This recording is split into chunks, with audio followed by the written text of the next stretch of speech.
2 మార్లు ఈ steel plant ని కూటమి ప్రభుత్వం కాపాడేటువంటి పరిస్థితి అధ్యక్ష.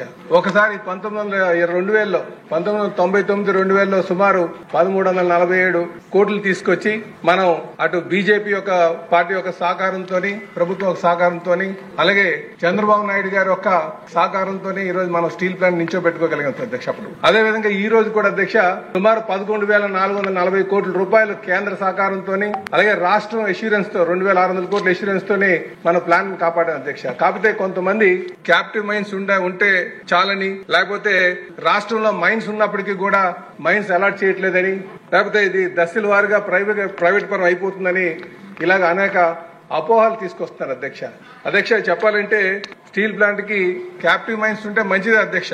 కానీ ఇక్కడ పెద్దలు రామకృష్ణ గారు ఉన్నారు, కొంతాల రామకృష్ణ గారు, వారికి పూర్తి అవగాహన ఉంది అధ్యక్ష. ప్లాంట్ స్థాపించేటప్పుడు మరి మైన్స్ ఇచ్చేటప్పుడు మైన్స్ మొదట్లో ఇచ్చారు అధ్యక్ష. ఆ రోజు ఆ లైన్ వేసుకోవడానికి కానీ ఆ మైన్ చేయడానికి కానీ అవి వైబిలిటీ ఉండదు అప్పుడు అని చెప్పేసి ఆ రోజులో తీసుకోలేదు అధ్యక్ష. ఈ రోజు తీసుకోవడానికి ఆలోచన చేసినప్పటికీ కూడా పాలసీ మారడం అనేక ఇబ్బందులు ఉన్నాయి అధ్యక్ష. అయితే రాష్ట్రంలో ఉన్నటువంటి మైన్స్ గాని తీసుకుంటే అవి చెప్పాలంటే స్టీల్ ప్లాంట్ ఆ క్వాలిటీ మైన్స్ వాడదు అధ్యక్ష. ఎందుకంటే ఆ మైన్ సుమారు ఆ మైన్ లో ఉన్నటువంటిది 42%, 40% ఉన్నటువంటి ఎఫీ కంటెంట్ ఉంటుంది అధ్యక్ష.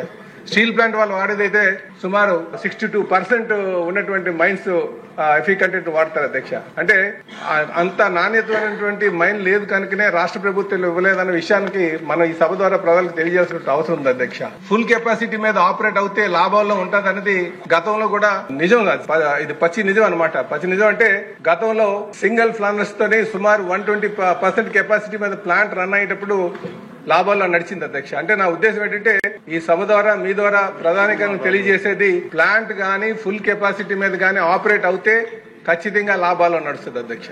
నియర్లీ 55% కెపాసిటీ మీద రన్ అవుతే బ్రేక్ ఈవెన్ పాయింట్ వస్తుంది అధ్యక్ష.